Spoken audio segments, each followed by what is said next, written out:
Okay, so since I made so many mistakes in my 21 Necrotic Wake run, I figured I'd go through some of them and just clarify what went wrong and what could have been better. And I bookmarked most of these just to make it as brief as possible and not take up too much time, since a lot of the mistakes I made were pretty consistent throughout. So you don't only have to address them once, I suppose.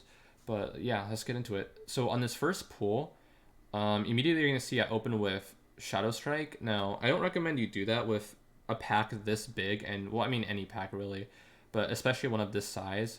When you're running Master Assassin, you should be running opening with Shuriken Storm, since you're gonna guarantee with 100% crit that you're gonna land a Defiant Weakness on every single target. So that's a lot more beneficial than opening off Slice and Dice. Sure, you get like the Slice and Dice above, but it's pretty inconsequential for a pack this big, because most of your damage is gonna be through just Shuriken Storm Black Powder, and you're not gonna be refreshing Slice and Dice in a pack this big, since it'd be a waste of a global when you could just get another Black Powder in. So yeah, I think that was it from that pack. It's just making sure you open with Shuriken Storm instead of Shadow Strike, since it's kind of just a waste of damage. So this next pack, so this next pack, you're gonna be seeing me go in and use a lot of cheap shots on these harvesters, which you don't typically want to do. The only reason I did this is because it was a pug, and I didn't want to take the off chance where someone missed a kick and it caused a lot of damage, so I figured I'd just play it safe and go for cheap shots.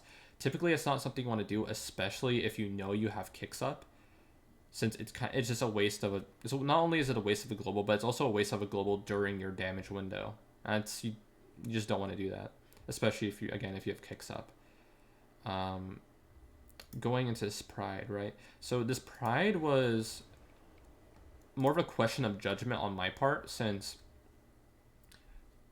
obviously you want to reduce as much damage taken possible during Pride to try and take stress off the healer and minimize the amount of CDs the healer has to use.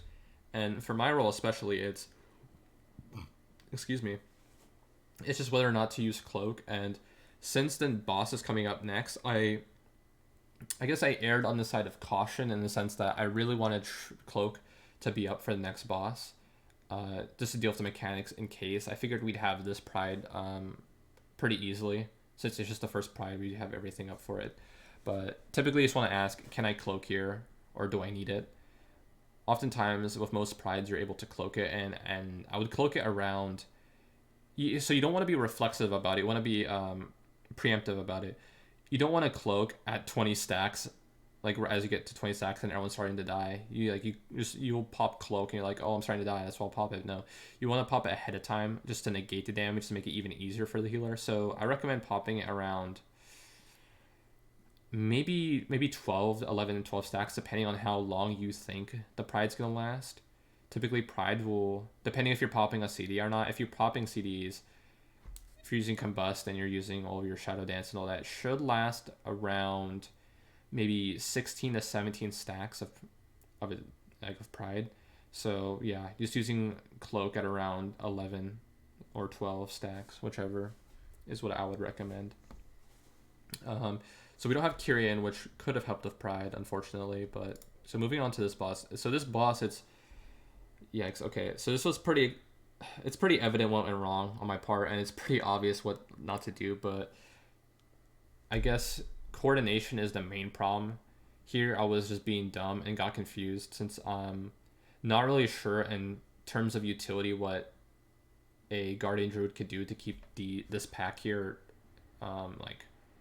let's not CC'd, but grouped together, since I'm used to always running with Demon Hunters, and you just misery and then chain them, make it really easy for the spear and to be close enough. But my main concern was why I got so antsy was I wasn't sure where he was going to be pulling the boss. So let me see if I can fast forward a little bit. I wasn't entirely sure where he was going to be pulling the boss, and whether I was in range, or whether I was going to be in range for it, and I was kind of just panicking. And so I made that huge mistake. Luckily, these guys are great, and they kept it alive. I could have bricked the key, honestly, right there, but props to them for keeping it alive. But other than that, obviously, you always want to remember the tricks, and just don't do what I did. be smart. Don't do what I did. Right. So this next pack. So we're pulling the Necromancer here. So I'm gonna be CCing the mage, or you could have a hunter. It doesn't matter who you have it do. But what is important is when we actually go ahead and pull it, you'll see that I'm shuriken into eviscerate instead of typically you would think to use shuriken and black powder since it's an AoE pack, but since it's a priority target and a necromancer and the other ads will die once you kill a necromancer, it's far more important that you get priority damage rather than AoE damage. Sure, you could pad the meters, but at the end of the day, it's so much more important that you kill the primary target. And the same goes for the Marauder pack as well. You always want to make sure that you're saving CDs for the what's it called? The shield parts. Here's a mistake I opened with my CDs when I should have just saved them for the shield. So it's a bit greedy on my part, but I figured that we'd have enough damage between the hunter and the mage for me to go ahead and pop that. So depending on who you're running with and what you're coordinating, I'd say you just defer to your judgment on whether you think you can pop both your CDs here or not. But your main priority should always just be making sure you break that shield, because that's what it's going to save the most amount of time. These other two ads aren't that scary, especially since you can just kick everything and cheap shot if you really, really need to, but most cases you don't if it's just a single cast off. And let's see, is it the Bone Mender, I believe, casts Final Bargain? You always want to let that off. You don't really want to stun that. It's kind of a waste of a stun. It doesn't really matter if it gets off. You just want to be concerned of Bone Mend. Final Bargain, all it really does is just give a small amount, or like a small period of time where one of the ads will go to full health, but they'll rapidly die after. So it's not that big a deal. It's going to die pretty quickly. Right. So, right, this next pack was, what was it? Right, Coordination. So with a pack this big, you always want to be very clear on what to do. Obviously, on a rogue's perspective, obviously you tricks. Typically, you'd want to... This doesn't matter anymore since the Master Assassin buff no longer applies to tools. But typically what you would want it to do is 4 seconds into the orb buff, you'd want to vanish again to ensure that you get 100% crit for the remainder of the orb. But I didn't do that because I'm dumb. Yeah. But other than that, you just want to be very clear if you're tank, especially, that you know when to orb, since you just want to make sure you have everything gathered. That way you can not soak, but make sure you just get out as much damage from that orb as possible in that window by making sure they're stacked. So this was actually a really unfortunate pool because we made a mistake in that we didn't cleave things and keep things even as well as we should have, because we do get Pride at a pretty bad time, since we get Pride with... Yeah, we get Pride of 3 left. So I'm pretty sure we renew our bursting, and because of that, and along with... I'm pretty sure we're just tapped for... Yeah, so if you look here, we don't have Combust, we don't have... Is that True Shot? Excuse me. We have True Shot. What I think I should have done is just pop Blades here at this point, since we have no other CDs, and this could be potentially a Dangerous Pride, and it was, yeah, very Dangerous Pride. So I shouldn't have just been as greedy with Blades here. Sure, it wouldn't have been up for the boss, but it's definitely better to just get it out, making sure you won't wipe, than having the extra damage for boss, especially since you're going to be the one carrying the tool. But yeah, that was the main mistake there. Let's see here. Right, so this was another coordination thing, especially on this boss with the ads. You always want to make sure you're clear.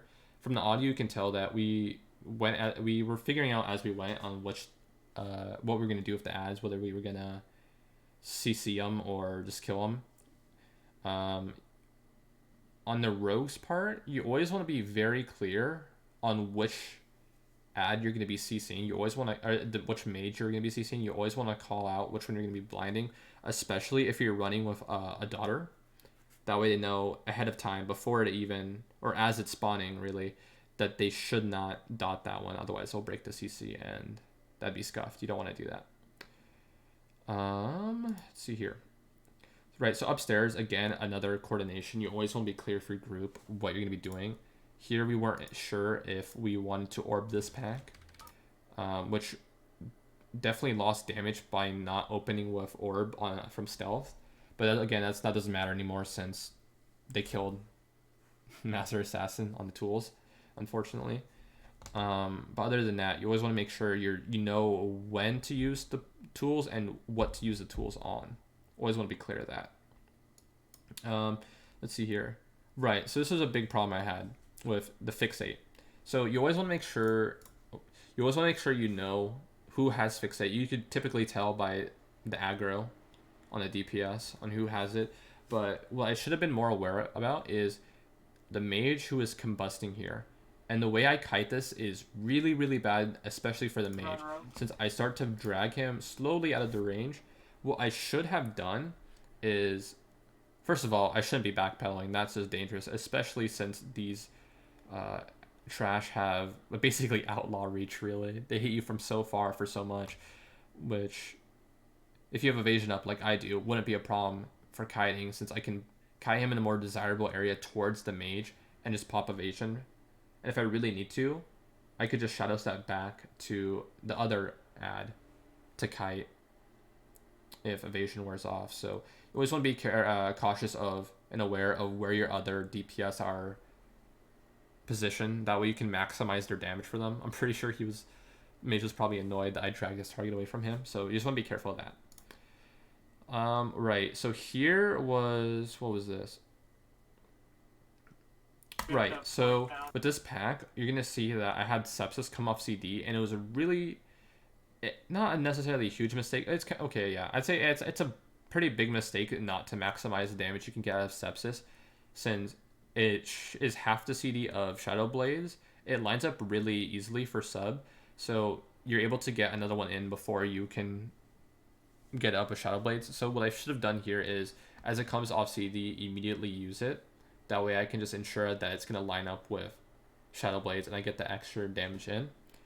But with this one, it's kind of the same logic with the Necromancer and the Marauder packs. Is the time it takes to kill the pack is mainly based on how long it takes to kill the big guy. So it's kind of the same situation where you want to be Shuriken Storming into Eviscerating rather than Shuriken Storm into Black Powder, since it's priority damage. You just want to make sure you get your main target down as fast as possible.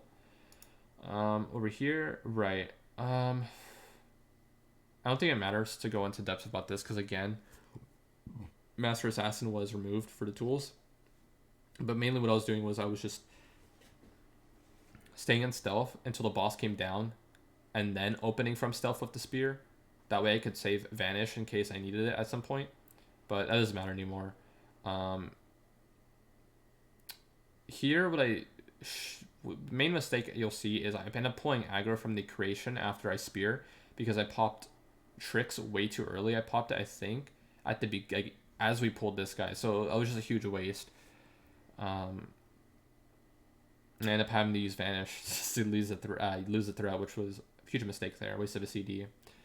And then here is kind of a smaller but also kind of big. Is fundamentally, it's more of a fundamental problem with sub is you always want to make sure you're using Shadow Dance with symbols to maximize your damage. You never want to be having symbols up and not having a stack of dance.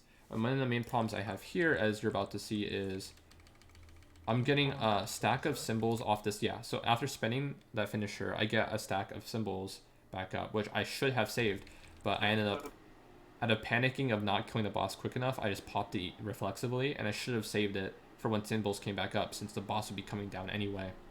But the golden rule for dance is that you never want to have two stacks up, and you never want to have symbols without a dance. So always, I guess this is mainly for raid too, but it's the logic of knowing when you're good to use a stack of dance and when you're not. Just the golden rule is just always make sure you're going to have a stack of dance up with symbols, or it's about to come up, or a stack of dance is going to come up at the same time as symbols is coming back off CD. That way you're just making sure you're optimizing your damage. But yeah, the rest of that was pretty standard. So on the last boss, this is more of a common thing, not specifically for rogue, but when you're downstairs, you always want to be aware of your Comet Storm timing. You never ever want to go back up when Comet Storm is about to happen, since that's just a horrible, horrible overlap, especially since you have to basically stand still in a corner to drop this off and have to deal with Comet Storm is really bad overlap. So always make sure that you're clicking the Angel.